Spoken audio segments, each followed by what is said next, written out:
ہر زمانے میں ایک آدھا ایسا بھی ہوتا ہے جس کے ابروئے سیاست کی ایک شکن تاریخ عالم میں زلزلے ڈال دیتی ہے۔ ہر قابیل کا دمشق، بنی امیہ کا دمشق اور بادشاہوں کے بادشاہ صلاح الدین کا دمشق ایسا ہی ایک شہر تھا۔ اسی جلیل المرتبت شہر کو روما کے شہریار قیصر جولین نے چشم مشرق کہا تھا۔ یونان نے سب سے حسین شہر کا خطاب دیا تھا۔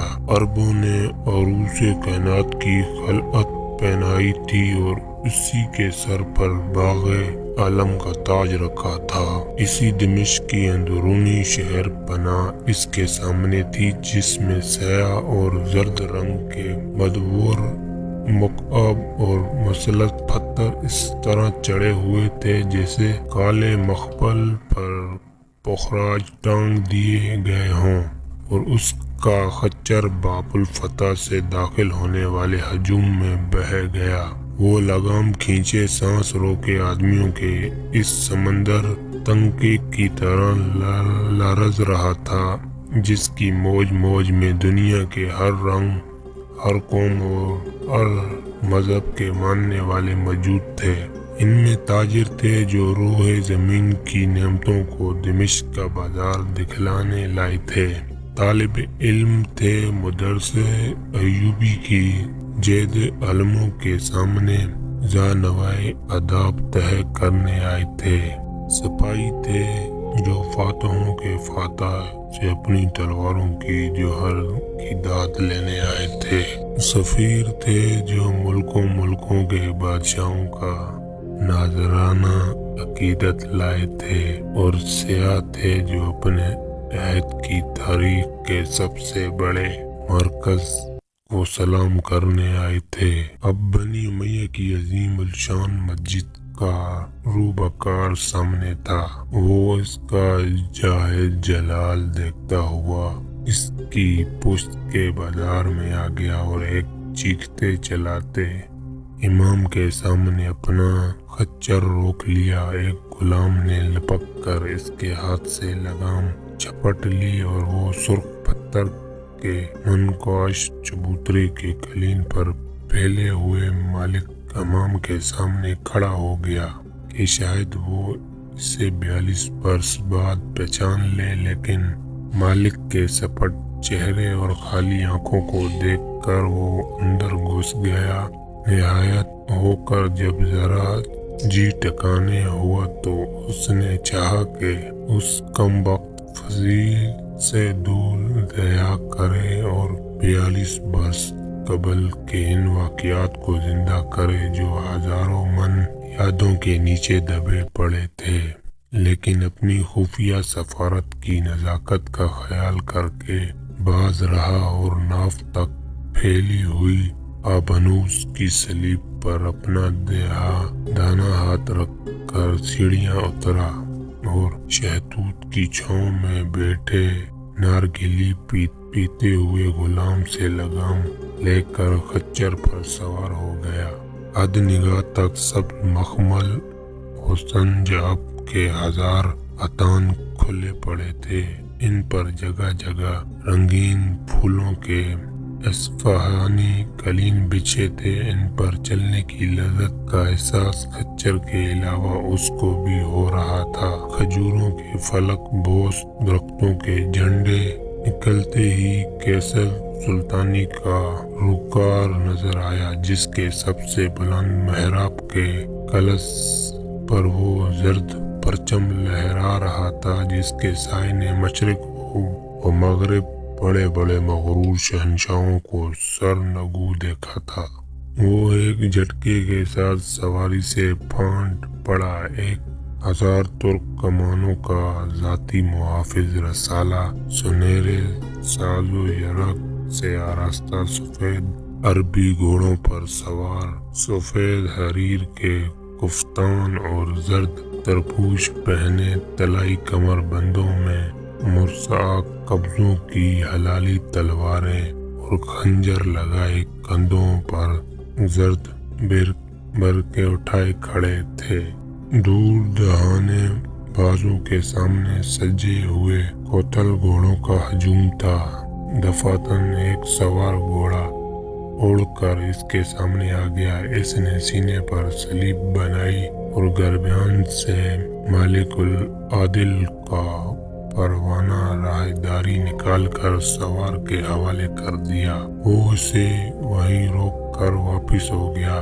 قراقوش افسر رسالے کی جنباش لہر کے بعد اسے بڑھنے کی اجازت نصیب ہوئی۔ محراب کے سامنے سنگ سیاہ کی چوکی پر بیٹھ کر وہ اس بلند آہنی دروازے کو دیکھنے لگا جس پر سونے کے پانی کی پیلی بنی تھی اور چاندی کے پھول چڑھے تھے۔ پھر لمبے چوڑے سیاہ فام سوڈانی غلاموں کا دستہ اسے اپنے گھیرے میں لے کر چلا، جو سرخ جنگیاں اور نیلے پھل والی تلواریں پہنے تھے۔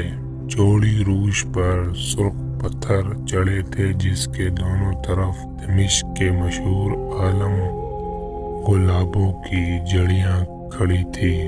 ہر طرف سبزہ بچھا تھا، کہیں کہیں کھجوروں کے درخت، ترنج کے جھنڈ، خوبانی کے گروہوں اور طریق کے غول سوئے اداب کھڑے ہوئے سرگوشیاں کر رہے تھے۔ ایک طرف کوشکوں میں شکاری چیتوں کی قطار زرد چشم پوش پہنے ریشمی رسیوں میں بندھی کھڑی تھی۔ دوسری طرف مرمری دیلانوں میں خاصے کے سپاہی زرد کرتیاں اور سیاہ پنجامے پہنے کندھوں پر خوردار خرزد زرے، کمر میں چوڑے چوڑے تبغے باندھے کھڑے تھے۔ ان کے سامنے سبزے پر سنہرے عقابوں اور بازوں اور شکروں کے جوڑے ٹہل رہے تھے۔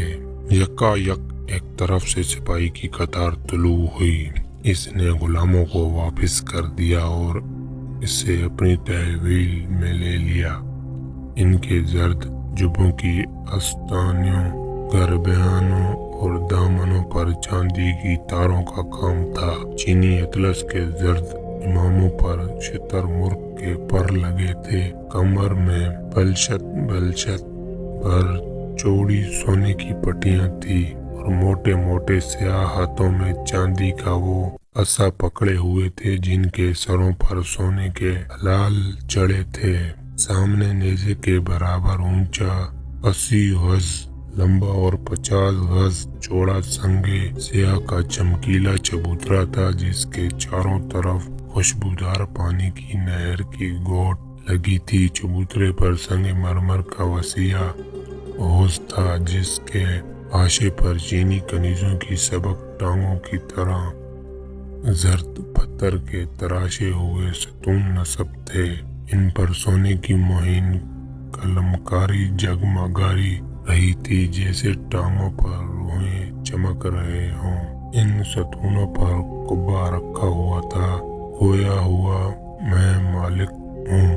قبے کے چاروں طرف سنگ مرمر کی جالیوں سے مزین شاہ نشینیں تھی جو سنگ سیاہ کے چبوترے کے آئینے میں اپنی آرائش دیکھ رہی تھی۔ حوض میں قیمتی پتھروں کی سی رنگ برنگ مچھلیاں تیر رہی تھی۔ اس کے قلب میں سونے کا بھاری فوارہ متانت سے اڑ رہا تھا۔ ہر ستون کے سامنے ایک خاص پردار ننگی تلوار علم کیے مطلق مصباح مجسموں کے مانند جمع ہوا تھا۔ قبے پر جانے والے سینے کے کھلے ہوئے چاندی کے دروازے پر کیفا کا مشہور ارتقی فرما رواں انور الدین زرد کفتان اور طربوش پہن کر کمر میں صرف ایک جوڑا خنجر لگائے عجب بنا کھڑا تھا۔ پادری نے زمین کو چھوتا ہوا سلام کیا۔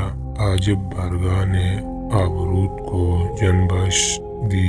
پادری آہستہ آہستہ کشافی مخمل سے منڈی ہوئی سیڑھیاں چڑھنے لگا۔ آخری سیڑھی پر مسلح غلاموں نے پادری کا بازو پکڑ لیا اور کفا کا پیش قیمت پردہ ہٹا کر داخل کر دیا۔ اندر ایک نئی دنیا اس کی منتظر تھی۔ حیرت و استعجاب کا جہان پھیلا کھڑا تھا۔